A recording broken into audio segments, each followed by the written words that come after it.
Entre un rover martien européen qui avance enfin vers son décollage, une fusée qui explose en Australie lors de son vol inaugural, une navette spatiale top secrète de l'US Space Force sur laquelle on a eu plein de détails croustillants, ou encore une flopée d'hélicoptères martiens, les actualités spatiales se sont encore enchaînées et comme d'habitude, eh bien, je fais le point avec vous. Et d'ailleurs, aujourd'hui, c'est la 100e fois qu'on voit ensemble les actualités spatiales de la semaine. Mais bref, pour ouvrir le bal, on va parler de Mars. On pourrait l'oublier, mais l'Europe prépare depuis plusieurs années déjà son rover martien. Baptisé Rosalind Franklin, le rover doit notamment fourrer le sol martien sur quelques mètres. Et en termes d'équipement, il sera blindé. En théorie, si la vie a existé ou existe sur Mars, ce sera notre meilleur outil pour trancher, à défaut d'une mission de retour d'échantillons qui serait bien sûr le Saint Graal, mais est hélas aussi encore très loin vu la situation actuelle. Mais Rosalind Franklin est aussi un rover qui a voué de malchance. Attendu en 2018, plusieurs problèmes avaient poussé à le décaler jusqu'en 2020, puis finalement en 2022. Sauf que le rover devait compter sur une plateforme d'atterrissage fournie par l'agence spatiale russe, et la fin du partenariat a tout bonnement cloué le rover au sol. Si un partenariat avec la NASA a été envisagé, c'est au final vers Airbus que l'agence spatiale européenne s'est tournée. L'entreprise va donc fournir une plateforme qui fera se poser le rover sur Mars, rover dont le lancement est désormais attendu en 2028. Et en attendant d'y arriver, eh bien, tout se met tout doucement en place. Un nouvel essai a par exemple été réussi avec les parachutes principaux sur une maquette de la plateforme d'atterrissage. Si le test a été réussi, il reste encore néanmoins pas mal de pain sur la planche pour poser le rover sur Mars d'ici quelques années, mais les choses semblent enfin aller dans le bon sens. D'ailleurs, il n'y a pas que Rosalind Franklin qui est attendue vers Mars. J'en ai déjà parlé à plusieurs reprises, mais l'entreprise américaine Rocket Lab construit pour la NASA les 2 satellites de la mission Escapade.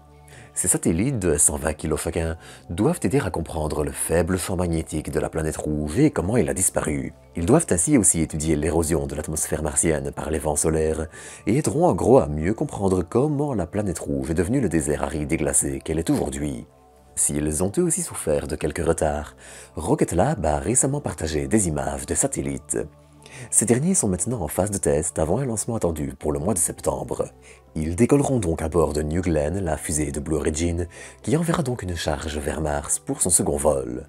Si le calendrier peut encore évidemment glisser, Blue Origin étant encore seulement dans les premières étapes de la mise en service de New Glenn et étant loin de sa cadence de vol définitive, tout semble là aussi s'aligner. Surtout que, les satellites étant légers, il est cette fois possible de se passer des fenêtres de lancement qui se produisent tous les 2 ans lorsque la trajectoire est optimale et que Mars est au plus près. Donc, eh bien, ça permet énormément de flexibilité sur la date de lancement. Et puis, Mars va peut-être aussi avoir droit à des drones. Alors, ceux qui suivent la chaîne, sinon abonnez-vous, se souviennent probablement d'Ingenuity. Petit hélicoptère d'1,8 kg envoyé sur Mars avec le rover Perseverance, il devait réaliser environ 5 vols sur la planète, avec une durée de vie espérée de quelques mois tout au plus. La suite, eh bien, vous la connaissez. Plus de 2 heures passées à voler sur 72 vols en tout entre 2021 et 2024, Ingenuity était couronné de succès. Devenant le premier appareil à voler dans l'atmosphère d'une autre planète, il a aussi ouvert la voie à une vaste gamme de successeurs. Que l'on parle d'utiliser des hélicoptères dérivés de lui pour la récupération d'échantillons martiens, de drones géants ou d'autres, les concepts volants dans l'atmosphère de la planète rouge se multiplient grâce à l'héritage d'Ingenuity. Mais il y en a un, tout juste révélé au public, qui a toutes ses chances de voler rapidement. Alors en gros, le projet est présenté par l'américain AeroVironment, et ce n'est pas n'importe qui. Alors en gros, le projet est présenté par l'américain AeroVironment, et ce n'est pas n'importe qui. L'entreprise, spécialisée dans les appareils volants, avait travaillé avec le Jet Propulsion Laboratory, la branche expérimentale de la NASA, sur Ingenuity. Sa proposition ici serait d'envoyer 6 nouvelles versions d'Ingenuity, blindées d'instruments cette fois, pour cartographier Mars, étudier les ressources, mais aussi trouver les sites d'atterrissage ou simplement sa géologie. Et cette proposition a du sens. Les rovers, comme Perseverance, mettent un temps considérable à gravir une montagne, parcourir le lit d'une rivière asséchée, descendre dans un cratère ou explorer leur environnement. En plus, les dunes martiennes et les zones sableuses sont des écueils à éviter, qui limitent encore aussi les déplacements. Prendre la voie des airs est donc une solution idéale, et le projet d'AeroVironment, baptisé Skyfall, propose justement ça. Larguer 6 drones inspirés d'Ingenuity, sans les faire se poser mais directement débuter le vol après la réentrée dans l'atmosphère, qui pourraient ensuite explorer Mars, chacun de leur côté. Alors évidemment, rien d'officiel ici non plus. La NASA n'a pas commandé une telle mission, mais l'entreprise tape juste en appuyant sur des points comme son utilité pour préparer des missions habitées, ou sa capacité à lancer dès 2028 pour un coût réduit, les avancées techniques requises étant presque absentes. Mais bon, il y a encore du chemin à faire, 2028 est probablement bien trop optimiste, surtout qu'il faudra s'assurer que les hélicoptères ne puissent pas se briser les pales comme Ingenuity, et l'un dans l'autre, eh bien, ce n'est pas encore demain la veille non plus. En plus, à côté de ça, eh bien, il n'y a pas toujours que du succès dans l'espace. Depuis début d'année, on attend en effet le lancement du lanceur Eris de l'entreprise australienne Gilmore Space. La fusée, qui peut placer dans les 300 kg en orbite, a finalement décollé ce mercredi vers minuit 30 heure française. Malheureusement, le premier vol d'une fusée orbitale en Australie depuis plus de 50 ans s'est aussi soldé par un échec. Quelques secondes après le lancement, un des moteurs semble avoir subi une perte de poussée suivie d'un second, faisant retomber la fusée seulement quelques secondes après son décollage. Malheureusement, le résultat est ainsi plus que mitigé. Le pas de tir a été épargné, heureusement, mais le spatial australien dans l'ensemble manque d'un cap clair de volonté politique, de financement, et l'échec de Gilmore Space n'est que la face émergée de l'iceberg. Heureusement, l'entreprise a quand même quelques moyens et semble déjà se préparer au second vol. Et puis, cette semaine, on allait aussi parler de vol spatial habité. En Inde, le premier vol habité de la capsule Gaganyaan, qui doit encore faire des vols de test à vide en 2026, semble désormais se préciser. Attendu début 2027, le vol inaugural emportera 4 astronautes en orbite basse pour une durée de quelques jours. Et puis, dans un autre style, on allait aussi parler de la navette X-37B. Alors, j'en parle assez régulièrement, mais en gros, la X-37B est une navette spatiale autonome développée depuis les années 2000.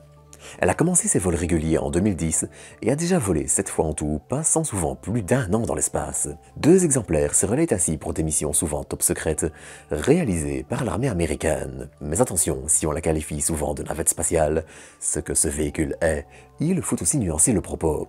Là où la navette spatiale américaine pesait dans les 78 tonnes sans son carburant et sa charge utile, le X-37B n'en pèse que 3,5. Mais bon, c'est suffisant pour expérimenter dans l'espace, et c'est pour cette même raison que la Chine a d'ailleurs développé un véhicule similaire, sur lequel on ne sait hélas presque rien. Mais alors que le 8e vol de la navette X-37B est attendu pour le 21 août, on a cette fois eu droit à quelques infos sur cet âge dans l'espace. Déjà, elle testera des communications par laser qui ont l'avantage d'offrir des débits assez élevés sur les longues distances. Ensuite, on aura un détecteur d'inertie quantique qui, en gros, sera un système de navigation ultra perfectionné, mais qui pourra aussi se passer de GPS Galileo ou autres alternatives. Cette technologie pourrait à terme être un outil crucial dans la navigation spatiale, surtout si l'armée américaine veut commencer à utiliser des cargos spatiaux pour acheminer rapidement du matériel n'importe où sur Terre, comme certains projets le veulent. Enfin, on notera aussi que la station spatiale de l'américain Starlab avance aussi. L'entreprise a annoncé avoir passé l'étape du design préliminaire et, en partenariat avec la NASA, continuer activement le développement de sa station. Si tout se passe bien, le lancement est attendu dès 2028, mais il faut le dire, c'est peu probable. L'entreprise avance bien, évidemment, je ne dis pas le contraire, mais la marge est encore énorme avant de commencer à construire, tester et qualifier les premiers modules. 2029 ou 2030 semblent ainsi bien plus probables, même si d'autres retards sont aussi possibles. Mais bon, dans l'ensemble, tout avance et c'est l'essentiel. Enfin, dans un autre style, l'américain Astrobotic continue de communiquer sur ses panneaux solaires VSAT et VSAT XL qui seront intéressants. Ils sont en effet conçus pour être installés verticalement au pôle sud lunaire, permettant de s'affranchir des ombres très allongées de certains reliefs. Hauts de 17 ou 35 mètres selon les versions, ils permettraient ainsi en théorie d'approvisionner en énergie des installations lunaires permanentes situées au pôle sud. Et comme c'est justement l'objectif sur le long terme du programme Artemis, eh bien, il faudra voir dans quelques années comment tout ça va se mettre en place. Mais bon, tout ça, ce sont encore des choses assez éloignées, et le mieux sera, je pense, d'en reparler le moment venu. En attendant, j'espère que cet épisode vous aura plu. Si c'est le cas, vous pouvez le liker, commenter et partager. Et enfin, ceux qui cherchent du matériel astro, des peluches en forme de planète, des goodies dans le thème de l'espace et autres, peuvent aussi faire un tour chez Astroshop via le lien en description. Allez, sur ce, je vous donne rendez-vous dans quelques jours pour une nouvelle dose d'espace.